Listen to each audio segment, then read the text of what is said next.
Hello guys and dolls! Welcome back to my channel.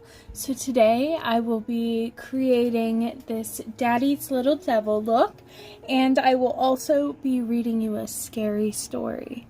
So if you want to watch that, get right into it, and I will see you at the end.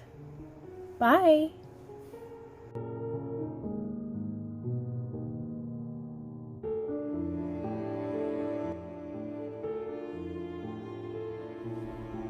I Think My Girlfriend is Possessed, hosted by Tyler B.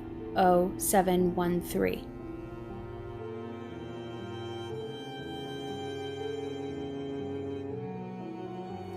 My girlfriend Stacy and I have been dating for about 8 months, and I decided it was time to take the next step. We looked online for a while and found a nice one-bedroom that would accommodate our incomes. I was a bit nervous as we've never actually spent a full night together. Moving in went pretty quick, as we only had a bit of furniture to start off with. This included the twin bed from my apartment, a TV, couch, and desktop computer, amongst some other electronics. The first thing we did was call our local ISP to set up some cable. We were told that we would just have to wait till Monday to have our internet installed. As it was already Saturday evening, we figured we'd just be fine for a couple days. We'd have some time to bond and enjoy each other's company as we get to know each other better. As luck would have it, a fierce storm rolled in and ended up knocking out the electricity.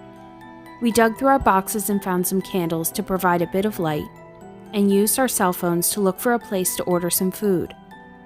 While I looked online for a local pizza place that would easily be able to navigate our complex, my girlfriend shrieks. Scaring the piss out of me in the process, she exclaimed, "Look! I found my old Ouija board." Now, I'm quite skeptical of the supernatural and really not interested, but of course she eventually won the battle and there wasn't much else to do anyway. While I ordered the pizza, my girlfriend dug out a shot glass and a half-empty bottle of whiskey. After taking a couple shots, we set up the board and placed our first and middle fingers on the glass. She was an experienced Ouija board user, so I let her do the talking while I rolled my eyes. "Are there any spirits with us?"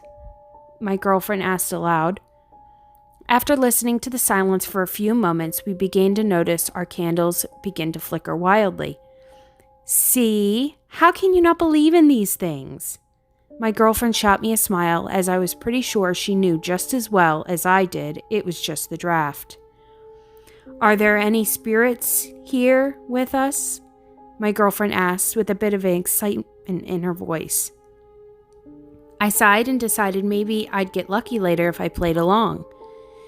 "Any ghosts in my apartment, show yourselves," I said with authority. "Hey, you should be more polite, you know.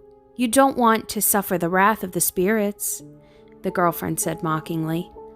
Just as she finished her sentence, a loud bang nearly made me jump out of my skin. Even creepier, the candles all simultaneously extinguished themselves. "What the heck was that?" I exclaimed. "Oh, Mr. I don't believe is pretty jumpy," my girlfriend jested. Then a loud knock came on the door, made me fumble our shot glass off the table. "Sorry, ghosts, he meant to say goodbye," my girlfriend said playfully. I realized I had completely forgotten about the pizza. I brought the pie in and paid the guy as I escorted him out of the main door. That must have been what the large bang was, and it blew out our candles, I thought to myself. "All right, how about we take a break and eat?" My girlfriend agreed, and we brought the pie and some candles into our bedroom.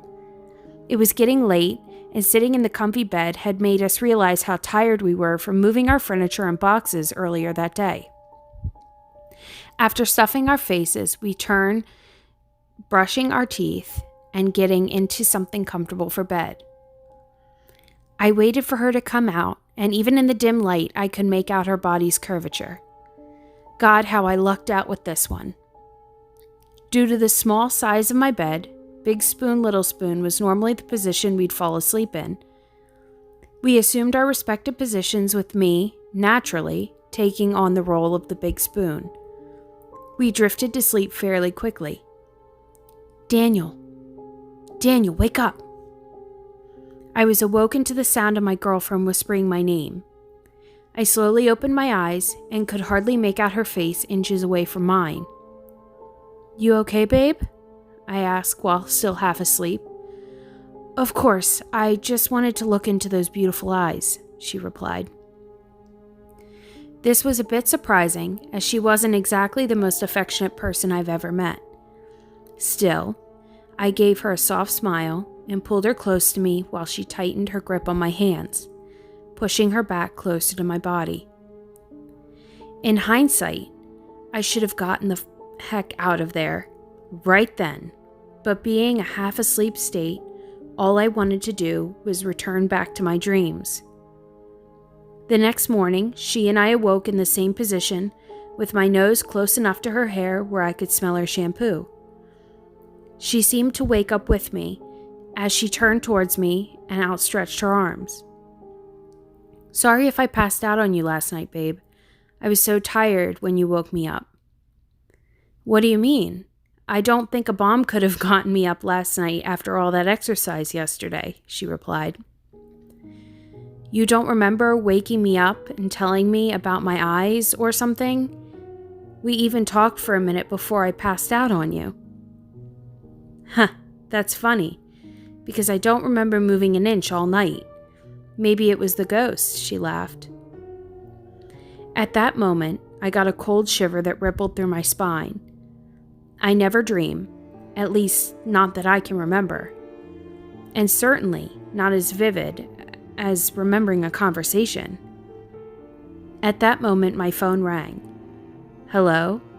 I answered. I heard some weird crackling and breathing noises over the phone. "Hello?" I repeated, this time more annoyed. "I'm sorry, a bit of static from that crazy storm last night. This is Barbara from Comcast. I believe we spoke on the phone yesterday about tech coming out on Monday to set up your service. This is Daniel, correct?" "Oh yes, I'm sorry. This is him. Is Monday still okay?" "Actually, we have an opening today, and all requested was internet, correct? I could have a tech there this afternoon if you're available." "Yes, that would be great," I exclaimed. We spoke for a moment to confirm the time, and she hung up. I informed my girlfriend of the good news, and she was thrilled to have her precious Netflix back. I was pretty ecstatic to be able to play some Call of Duty, as I haven't had much time between moving and packing to play since the release a few weeks ago. Eventually, I chalked up the weird occurrence from last night to one of us being overexhausted and confusing things. We made some breakfast and unpacked some boxes and the desktop. The tech arrived shortly after, and within about an hour, I had our internet ready to go. I hooked up my PS4 to the TV and turned around to my girlfriend, waiting anxiously with the PlayStation controller in hand. At that moment, I knew there was no way I was touching my game, as she already had her heart set on binge-watching Dexter, the series about a serial killer who kills other serial killers. She had been watching it ever since I told her about it, and about how amazing it was, and had only one season left. I connected the PS4 to our new router and let her enjoy her show. For some reason, the only spot the tech could find to connect our modem was in our bedroom. So I headed off to the bedroom to surf the net for a bit and played some games on my PC. A bit later, my girlfriend decides she's going to run to the grocery store to cook something for dinner. She's not the greatest chef, but I decided I'd let her cook for our first night in our new apartment. I was surprised to receive a Skype call from my mother and father, as it would make much more sense to call me. We spoke for a while, and I told them about the strange event that happened last night. I also made the mistake of telling my mother about our Ouija board experience. She scolded me and demanded that I get rid of the cursed thing before she ever steps foot into my home. I assured her that I'd get rid of it. We said our goodbyes, and my girlfriend pokes her head into the room with a grin on her face. "Look how great of a cook I am," she exclaimed as she brought me into the kitchen area to a floor littered with Chinese takeout boxes. I was relieved to know that dinner wouldn't be a disaster, and teased her by asking which culinary school she attended. After finishing up dinner, I noticed the Ouija board was sitting on the counter. I asked her why, that she pulled out of the closet, and she denied ever touching it since we put it away the night before. I'd feel a lot more comfortable if we just got rid of it, I told her. You're such a baby. I thought you didn't believe in ghosts, she said. Well, it gives me a weird feeling. I don't want it in the house. Can we please just throw it out? My girlfriend agreed reluctantly, and I took the Ouija board outside to the dumpster. She stormed back in and said, "Okay, Mr. I'm not afraid. The ghosts are gone." I shot her a glare and asked her if we could head to bed. She agreed, and we took our turns showering. While I waited for her, I decided to Google a bit about Ouija boards. And boy, did I regret that. Not that I believed it, but some of those stories could really make the hairs on your back of your neck stand up. She came into the room and plopped in bed. We laid down in our normal positions and drifted to sleep. I only slept for what seemed like a few minutes before I was awoken to the whisper of my name. Oh, come on, babe. If this is your idea of a prank, it's not funny. I told you, I'm not afraid. I just think this stuff is silly. I heard my name one more time. My eyes were still shut at this point, but the tone in her voice did not sound like Stacy. My eyes shot open. The screensaver from my desktop illuminated the room just enough to where I could make out the features of her face. Her eyes were cold, and she wore a menacing grin. I guess she could see the expression of fear on my face because she asked me, "Are you afraid, Daniel?" "Leave me alone. I'm going to sleep." I turned my body away from hers and shut my eyes. I heard what sounded like Stacy cracking her neck, but it was so gross. Like a demon contorting its body in a horror film. I immediately sat up and turned towards her, shouting, "What the heck was that?" After getting no reply, I shook her awake and she popped up, seemingly still groggy as if she was just in a dead sleep. "Okay, stop messing around. I'm not kidding. I'm going to go sleep on the couch." "What are you talking about? You woke me up and you're yelling at me?" "I'm going back to sleep." We both sighed and turned our bodies away from each other. The next morning, I awoke to find myself alone. I went out into our kitchen to find her sitting on the couch, finishing the last few episodes of her show. I said good morning and was blatantly ignored. "Whatever," I said. As I went to open the fridge to grab something for breakfast, which again, would eggs, since that butter and milk were the only things we purchased on Saturday from the grocery store. I saw the Ouija board. The whiskey glass was positioned on the hello on the board. I yelled at her to explain why this was back in the house, and she continued staring at the TV. I broke the board and threw it out the window. We were on the first floor, so I wasn't worried about it hitting anyone. I looked at Stacy, who was now standing 5 feet away from me. "What the heck is your problem?" I yelled. She made the most sickening grin I've ever seen in my life. I stormed past her, slammed our bedroom door shut, locking it behind me.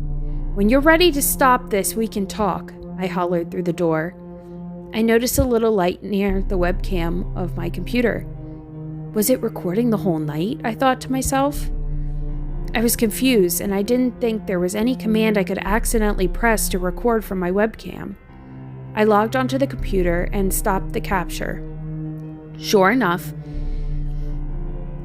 it had recorded for 10 hours and 45 minutes. I went to the beginning and pressed play. I couldn't see as much. It was hardly illuminated in our room besides a screensaver from the monitor. I adjusted the brightness and my heart dropped when I replayed from the beginning. The first thing I could make out was my girlfriend's face moving away from the camera and laying in bed. I should mention that our mattress was on the floor, as we didn't have a box spring yet either. I put the desktop on a little end table so no one would kick it over. It was a perfect vantage point for recording us sleeping. While at first I was freaked out, I remembered my girlfriend was messing with me. Pretty elaborate. When I remembered that disgusting bone cracking sound last night, I scanned through the footage and I caught my girlfriend turning towards me. I back up a bit and played the recording. What I saw made my blood run cold. The video plays for a few seconds and my girlfriend's head slowly does a 180-degree turn to face me. I can hear the bones crack as her head appears to spin like The Exorcist. Her body remains perfectly still, my arms still wrapped around her body. And that's when I heard her say my name. I wasn't talking to my girlfriend. It was a ghost or a demon from hell. And all of a sudden I hear scratching at our door. "Daniel, I told you it wasn't a joke. Now, open the door so I can have those pretty eyes." I nearly crapped myself. I crawled through the bedroom window and got to the nearest place I could. I'm now sitting at McDonald's. My wallet and our car keys are at my apartment. They close in an hour. My phone is going to die. What the hell do I do? Can someone help me?